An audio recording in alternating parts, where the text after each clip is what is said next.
increase. You, of course, have to persuade other countries to take British beef, and that's not easy, is it? I'm afraid we've got a bit of a problem here with the sound. Sorry. Because the cow is eating the, or is trying to eat the thing that's in my ear. Never mind, Stuart, we'll have another go. The Inland Revenue don't know when they'll... Thank you very much. Pleasure. Never work with pop stars and animals, they say. Anyway, the weather with Darren Baird. Darren.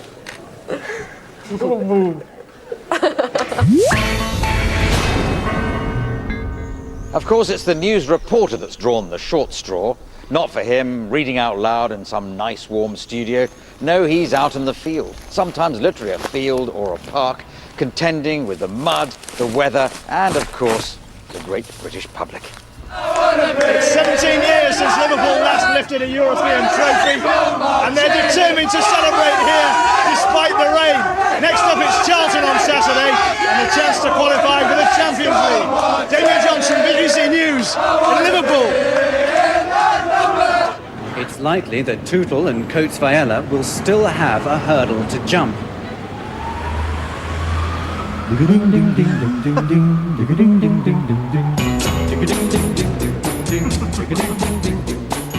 Is there a telephone number for anyone who's got information?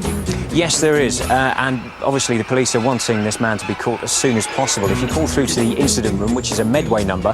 Farmers have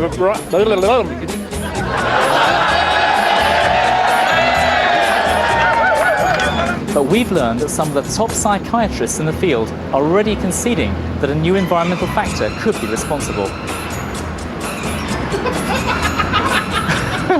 Farmers have been turning up in coachloads from all across the southwest tonight. Their target is 2 lorry loads of broccoli, which they say...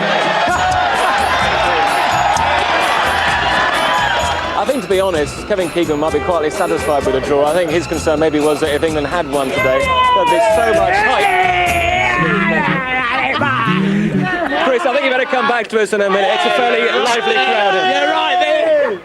Thanks very much, James Pearce. It always happens to James, poor boy. Meanwhile, there's going to be some party in New York tonight. Rob Bonnet, BBC News at the Giants Stadium. What's the matter with you? Get out of the way. We're trying to work. Spare a thought, if you would, for the political correspondents. John Sargent, Andrew Marr, Nick Robinson. The boy band, if you like, in Simon Cowell's worst nightmare. Stuck in the doorstep outside number 10, they have to contend with the weather, the public, police, security, noisy packs of Fleet Street reporters, and worst of all, the politicians themselves. There aren't many voters in sight. What there are hundreds of members of the media who swarm around the Prime Minister, follow her every move, and the idea from the Conservatives' point of view is to get the best possible exposure on the TV news that evening. This is the first time in anyone's memory that a serving Prime Minister has come to Northern Ireland in the course of a general election campaign. Senior... Prime Minister! Well, it's amazing. You can work in television for a long time and you can be very conscientious. What you really want to do to become famous is to make a big mistake. John Sargent was in Paris reporting on the crucial leadership clash between Margaret Thatcher and Michael Heseltine. Sargent told the nation that Thatcher would not be talking to the press. And then in a classic Christmas panto moment, she appeared behind him, accompanied by her trusty bouncer, Bernard Ingham. Now, the Prime Minister is behind you, John. Prime Minister, Mrs. Thatcher, could I ask you to comment? Good evening. Good evening, Where's the microphone? It's here. This is the microphone. Naturally very pleased. After years of sterling service, it was this gem of a blunder which shot John Sargent into the Reporter Hall of Fame. I'd made a big mistake by saying she wouldn't come out, and she did come out, and we'd had this strange scene outside the embassy. But people at home thought, gosh, she looks as if she's lost her grip on power. But she had, and she resigned 2 days later. So that's why it was a terrific story for me, great BBC exclusive, but also a great moment on television, even though it was based, I have to say, on a crazy misunderstanding. This is the first time in anyone's memory that a serving Prime Minister has come to Northern Ireland in the course of a general election campaign. Party sources say this is not a normal campaigning trip, but 3 days out from an election, how can it be seen as anything different? And when politicians are not forcing themselves into shot, they're forcing themselves out of shot as quickly as possible. But why should the public on this issue, as regards the future of the Royal Navy, believe you, a transient, here today and, if I may say so, gone tomorrow politician, rather than a senior officer of many years? I'm fed up with this interview, really. It's ridiculous, Roy. I didn't know anything about it. Well, let me just... Can I just... In which I will have any part in that process. Hold on a minute. And this is just so ridiculous. I'm sorry. Oh, Peter, come on. Please. I'm not interested in doing this sort of thing. What do you have to say to that, Miss Jukes? Miss Jukes, I'd really rather like to hear that answer. There is a moment that everybody alive at the time can still remember, which changed our attitude to news and newsreaders forever. Now, it wasn't the coverage of the Kennedy assassination, nor the moon landing, or even a royal wedding. It was the moment in 1976 on the Morecambe and Wise show when Angela Rippon ripped off her skirt and showed us her legs. A report on the economy has just come through from number 11 Downing Street. The Chancellor's statement reads as follows. There may be trouble ahead, but while there's moonlight and music and love and romance. Let's face the music and dance! It was the first time, I think, that a newsreader had been asked to do something that was part of light entertainment. And the BBC hierarchy within news agreed that I should do this because it was just a one-off. And the Morecambe and Wise show was something very special and very particular, that it was the programme on the BBC that absolutely everybody watched at Christmas. It was the show. I mean, its audiences were massive. And we didn't have the proliferation of channels that we have now. And they asked me, would I sing? And I said, no, because I can't, but I can dance. And that was how I danced on the programme. But the interesting thing is that having done it just the once, I then went back to being a newsreader. So from that point of view, I never actually lost my credibility as a newsreader because I didn't then become a star of light entertainment. I went back to reading the news. The one we all remember is Angela Rippon when she suddenly appeared somewhere, I think, near Morecambe and Wise, kicking at the end of a show line. And I remember as a young boy watching that, and it was probably the most dramatic moment of my life because I'd had quite a sheltered life. What it did do, of course, was give people the opportunity to see that newsreaders could let their hair down, which is why the following year, all the men newsreaders, plus all of the other guys who were... For news. I can't remember how it came about, but it was very successful. And that broke the ice, made the thing much easier for everybody after that. And it became easier for the audience to laugh at the newscasters too. The blooper show became a TV staple, with cock-ups from the news always being the funniest bits. The Prime Minister ordered an investigation by the Security Commission.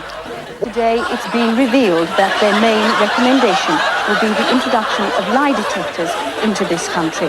What then is the mood tonight in the Soviet capital? Mr. Duane, the papers here are saying that Soviet troops have been put on the alert. Is that so? I wouldn't put it as much as that. The impression I get is this, that at the moment, Moscow wants to exploit the whole situation to its advantage. They were saying that it didn't really seem to satisfy the problems that the British have on getting rid of this problem.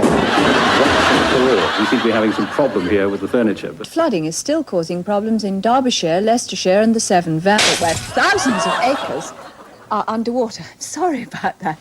One of our bulbs has exploded. It was a 625-watt quartz iodine bulb that should have imploded, and it exploded. And it missed my face, but it hit the back of my skirt, and I have seen it since, and I just went like that and went on reading the news. But that's what an actress would do. The news making the news, Jan. How about that? I've had that happen to me once before, but not in vision. It's hair-raising, isn't it? Frightening. Can you hear me all right? Oh dear, we seem to have trouble going today. No, we don't. You can't hear me. In January 1983, long before we had 24-hour rolling news, the BBC introduced news at breakfast time. This gave the people the opportunity to get their news in the morning in a more relaxed, friendly, Frank Boff before he became scary kind of way. In February, TV AM was launched on the other side. Using the on-screen skills and experience of some of the most prestigious broadcasters of their day, it was a complete flop. TVAM was only a success when they unleashed their secret weapon, the dynamic duo of Anne Diamond and Nick Owen. It became more relaxed during my time, especially on local television news, and I like to feel that with breakfast television, it took another huge leap forward and evolved into a much more sort of girl and boy next door telling you the news type image. TVAM boss Greg Dyke went looking for the girl next door, or should I say the girl next channel. In the early 80s, Anne Diamond was busy twinkling her way through the BBC lunchtime news. They switched me on and looked at me, and Greg said, oh, I don't know, she looks a bit stiff to me and she looks a bit BBC-ish. And Nick said, no, believe me, meet her, she's not like that. And so already Greg knew what he wanted to do with TVM, which was to make it much more fun, much more relaxed, much more consumer-friendly, family-friendly, breakfast table-friendly. It was an incredible contrast from how it had been even 5 or 10 years earlier.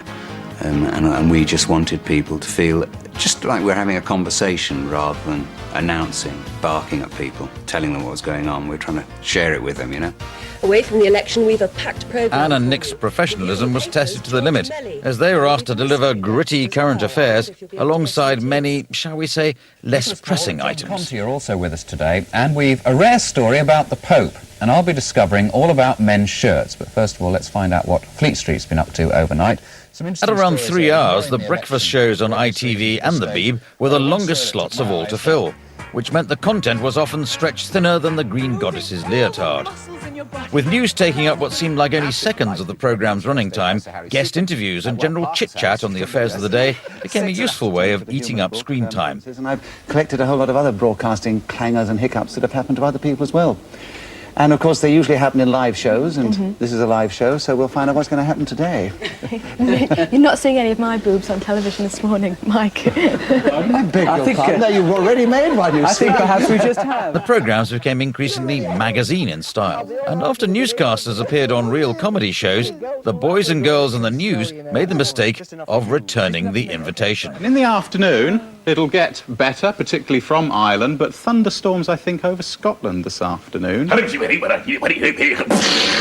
40 years of being silly is quite enough. So from now on, it's sensible for me.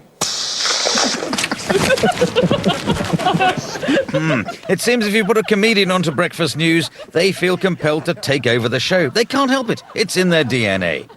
But in one instance, on TVAM's Good Morning Britain, it was painful in more ways than one. In your show and in all of the things you do, you sort of lampoon famous people, don't you? Is it a bit unkind? Of course it is. I remember the instance with Pamela Stephenson. She was a guest on the programme, and she was about to start a one-woman tour, so she had half an eye on, you know, making sure she got maximum publicity for this tour that was about to happen. And she had read somewhere that they just issued a list of the 10 least interesting people in Britain, and I think I'd made it. I'd rocketed into the charts for whatever reason. So she decided, she said, I think we're going to have to liven Nick up. How would you do that? Stand up for a minute. Just stand up.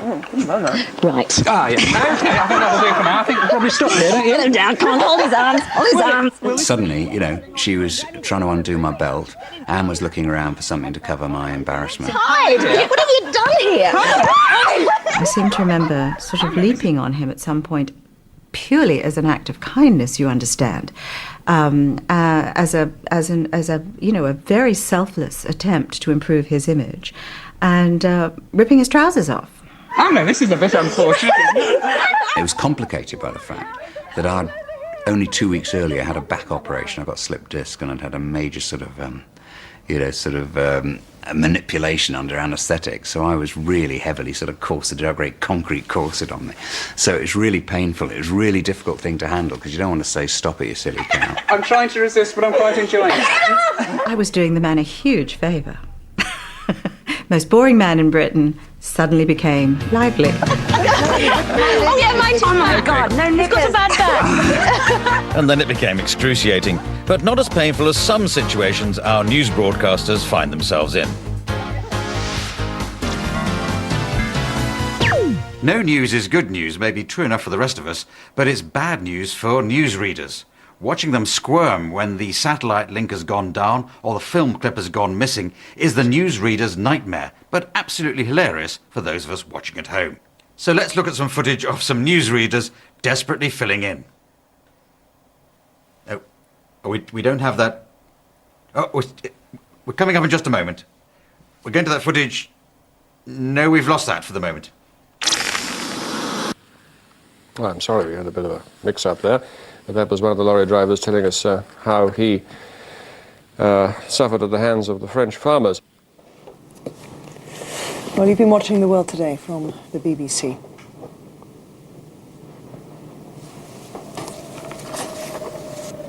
Yes, I beg your pardon, we've gone to the wrong story there. After his meeting with the French president, he talked to Donald McCormick about today's events. I'm sorry about that. We've lost Neil Kinnock as well. And I would like to tell you some more news, but I don't actually have it. Well, I do have some more. No, I think we're finding Neil Kinnock. We're finding Neil Kinnock, and here is what he said to us after he'd met the French President François Mitterrand, talking to Donald McCormick. No, I'm afraid we've lost him again.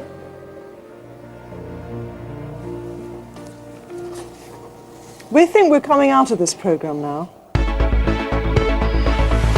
Easter 1997 was another landmark date in the development of news delivery. During the early days of Channel 5, viewers tuned in to find that chief anchorwoman Kirsty Young was not sitting behind a desk, but perched in front of it. One small step for Kirsty, but a giant leap for newscasting. News is so conservative. I mean, it is a ridiculous thing to cause a sensation, you know, for goodness sake, just somebody out in front of a desk. And even though it's taken 10 years for everybody else to catch up with it, you know, at the time it was a tiny incremental thing, but the idea, I mean, I think the idea at the time was that we were trying to visually buck the convention, as we were trying to make a point of difference from the other news services. Why would anybody want to watch us? You know, there's always already perfectly good news on Channel 4, on BBC and ITV. Why would anybody watch us? And it was our way of visually saying, the reason to watch us is we have a different attitude. Good evening. Women out in... This started an in front of the desk, standing up, walking about trend. More casual, more touchy-feely. But guess who has a friendly feud with Kirsty Young about who was first in front of their desk? I had a bit of a smile when Channel 5 News started with Kirsty Young, and they made a big fuss about her being the first newscaster to sit in front of a desk or perch in front of a desk rather than behind it. I mean, Newsam was doing that back in 1972. John Craven, news pioneer, we salute you. When you're on television, you get fan mail. Take it from me, over the years, I've had literally some. But if you read the news on television every night, you occupy a special place in the hearts of millions of viewers, some of whom feel they have an intense relationship with their favourite newsreader, and they're not slow in coming forward to express themselves. I have had letters that have been in big shouty writing saying, your hair looks revolting, I've talked to other people, I've talked to people at bus stops, they all say your hair looks dreadful, and I think, you poor thing, have you really got nothing else better to talk about than my hair? I once had somebody who delivered all of what they imagined I would need for my Christmas shopping, like the food for a whole Christmas dinner, to the front door of ITN one day. And I've had, you know, underwear, some of it very expensive.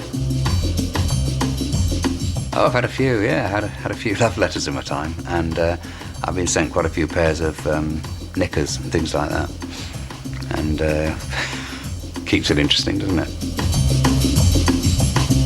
I had one letter from a man who wrote for about a page and a half all about himself, and he said he wore the latest in sort of jackets and ties, and told me about his hobbies and what he looked like, and what his job was and stuff, and that he really liked me.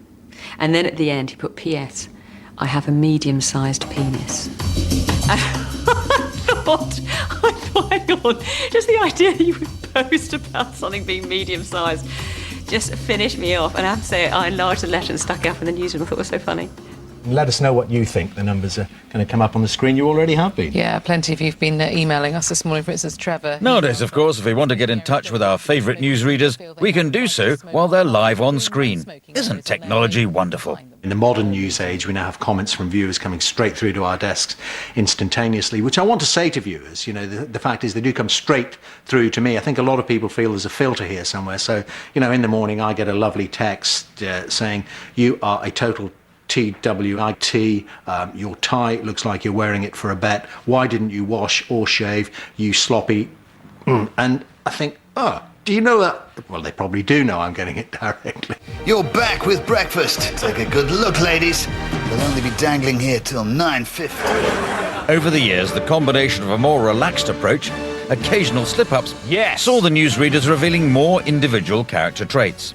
Once lampooned for being uptight and having no personality, our newscasters are now sent up for having too much of it. Some of the issues he'd raised might cause colleagues in the party to swallow hard. I can remember when I first saw Fiona Bruce and I thought, oh my God, what is this woman doing? She's got this mad eyebrow and she's kind of, glimmering at the screen with, more lip gloss than soft mick. I mean, she's had, and I just sort of thought, this woman is just sort of making love to the camera in this sort of, unavailable ice queen kind of a way, and this, extraordinary Vulcan eyebrow. And I sort of thought, this is a character waiting to happen. I'm Fiona Bruce. There's never a hosepipe ban when I walk into the room. I wanted to portray her as this kind of caged sexual panther, because she was looking at the camera all the time with this raised eyebrow and sort of glimmering lips and sort of these, kind of smoky eyes. And I kind of couldn't believe that such a sort of sex goddess was reading the news. You're watching the 10 o'clock news with me, Fiona Bruce. You'll never guess where I'm wearing my Blue Peter badge. It is not an impersonation I recognise in myself at all. It makes me laugh. It always makes me laugh. When she does things like, hello, I'm Fiona Bruce, sitting on the luckiest chair in Britain. I just think, I don't know where she gets that from. There'll be a fuller report on Operation Julie in tonight's especially extended 9 o'clock news on BBC One. 2 decades earlier, the then Ice Queen of BBC News, Angela Rippon, had seen her perfect pronunciation become the target for another female impressionist on the aptly titled Not the 9 O'Clock News. Angela became a big thing, and I actually started studying her. And around about that time, she was, I think she was known for a kind of an over-pronunciation. Like she would say, instead of gorilla, she'd say guerrilla. And that's all for now. I'll be back with the early evening news at 6:30 on BBC One. Well, Jan, I seem to remember she had an Australian background too, so I could hear a bit of that. But mainly with Jan, it was the earrings. I mean, she wore very big earrings at the time, and I remember, I would wear earrings, and then they get bigger and bigger and bigger as I went through the program, and then she had these sort of claws that she would clasp the desk with, and so I did that, and so it was. And her eyes were kind of staring. And so, yes, I think I might have been very cruel and made them slightly cross-eyed as well. But a friend rang me one evening and said, hey, you're being taken off on Not the 9 O'Clock News. So I turned it on. And Pamela Stephenson was doing a very, very good impression. And by the end of the programme, I'd gouged sort of ridges in my hand with, ooh. But somebody said afterwards, no, that's flattery. If you're well known enough to be taken off, don't worry. It actually helped to bring them out from behind the news desk. I mean, it helped give them some personality, which was quite hard for them to achieve just reading the news. The campaign in the first round of the French presidential election closes in a few minutes' time. Never before in modern French history. Kirsty's very intense, and she's very kind of, but why would you do that? You can't sit there, Hazel Blears, and say that is what happened, because it clearly isn't. And the Home Secretary, she's very kind of, thorough and well-researched, and so in order to kind of lighten the Kirsty thing, we used that device of the silly song title in the introduction. Welcome to Newsnight. I'm Kirsty Wark. I could be brown, I could be blue, I could be violet sky, I could be hurtful, I could be purple, I could be anything you like.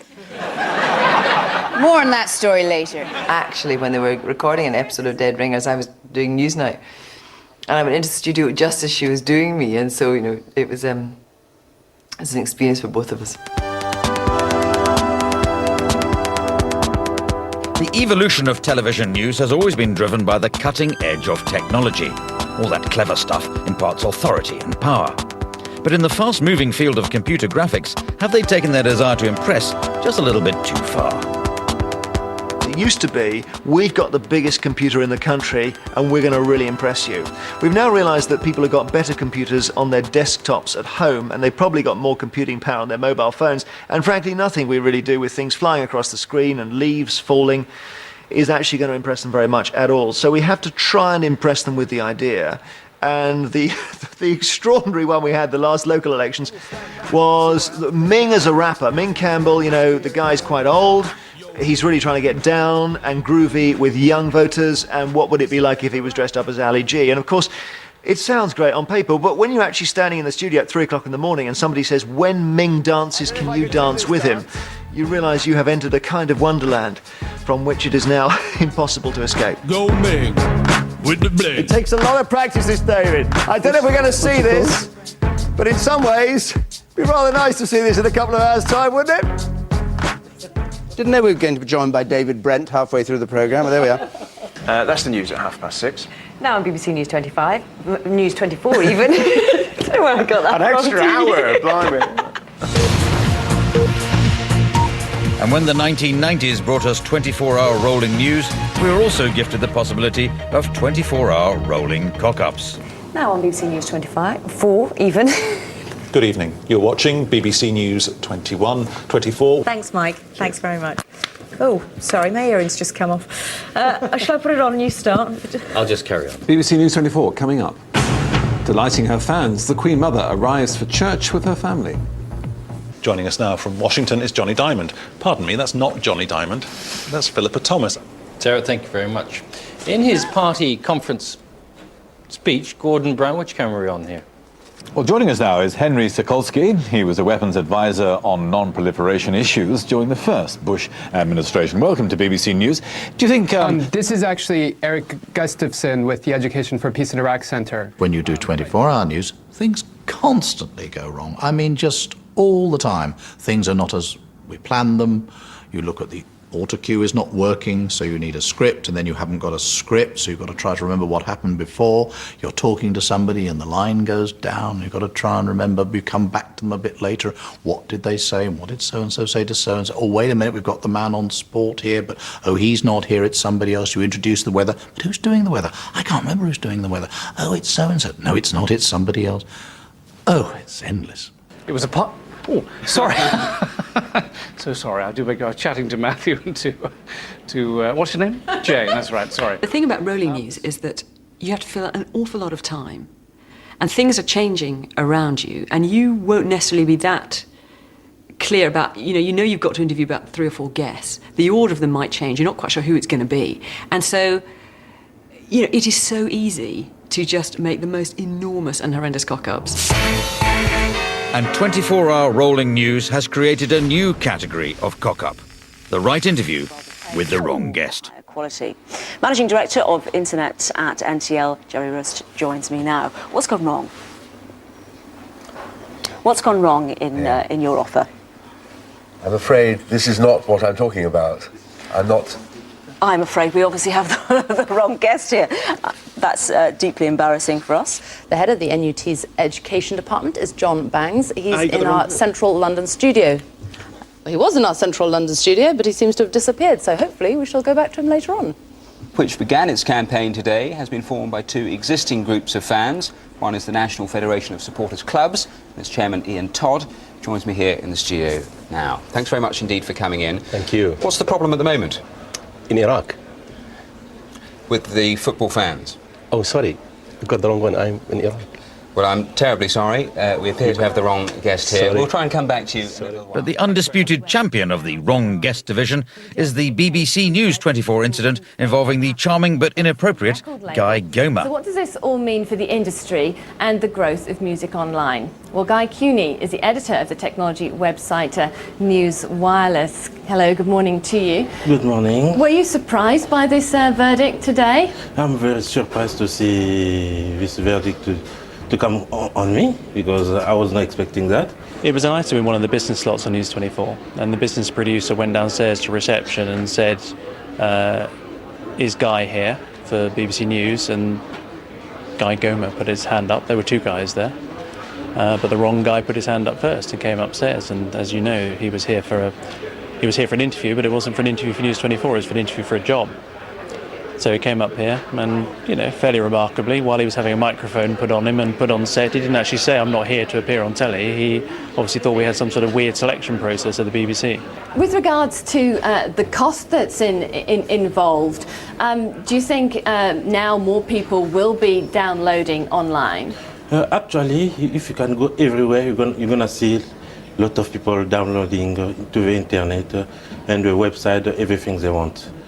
But unlike other bloopers in the wrong guest category, where the questioning would stop before it really started, this interview ran its complete course, with Guy giving vague, confusing answers which would have done any real technology expert proud. A blooper of mammoth proportions, it became a must-see on YouTube on the desktops of millions of people around the country. The Sun headline is Big Bluffer. We find the Beeb News show's accidental expert. Yeah, no, the big bluffer is not Richard Arnold. What was And for a while, Guy Gomer found himself living the celebrity lifestyle, rubbing shoulders on the GMTV sofa with Penny and that old tennis player bloke and the one who did something on the cookery thing. Or what was it called now? But anyway, it goes to show just how much the public love a good news blunder.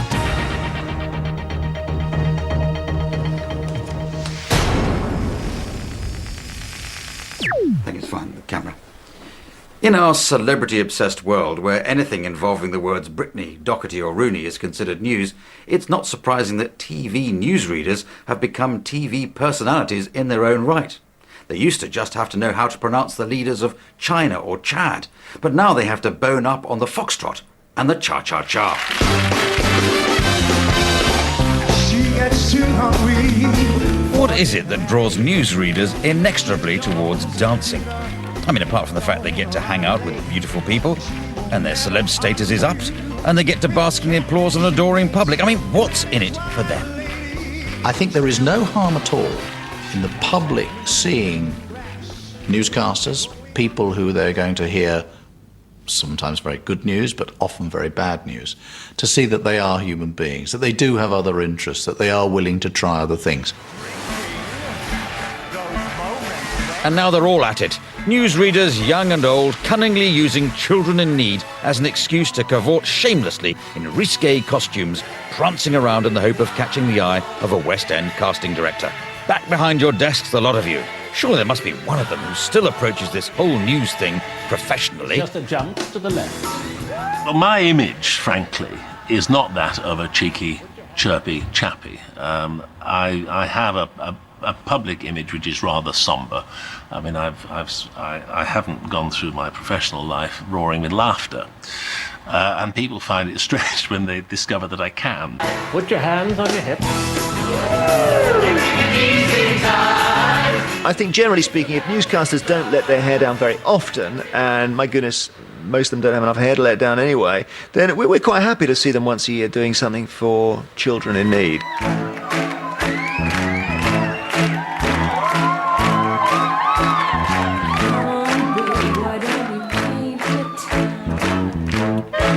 I think the key thing about children in need is you have to be able to send yourself up. I mean, the headlines there have been about, a few times I've done it, about the shortness of my skirt or whatever, is not the reason to do it. The reason to do it is to show that, I hope, you know, there's a kind of lighter side to you and that you can kind of take care of yourself. That's the idea.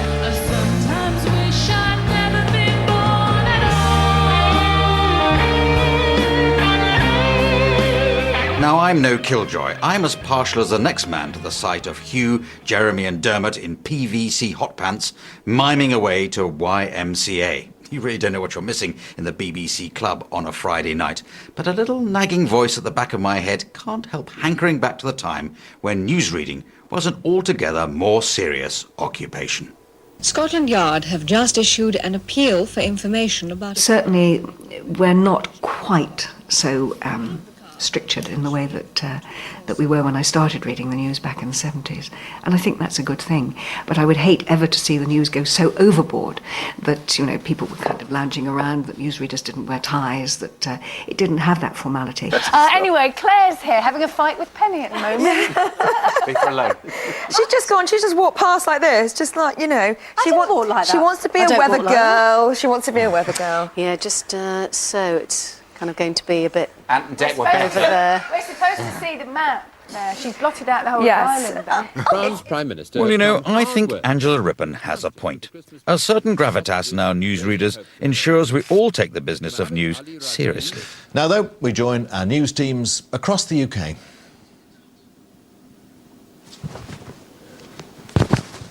And if they're trying to be dignified, then of course it's much, much funnier when they cock it up. My advice is keep it stern, keep it serious, but keep those bloopers coming.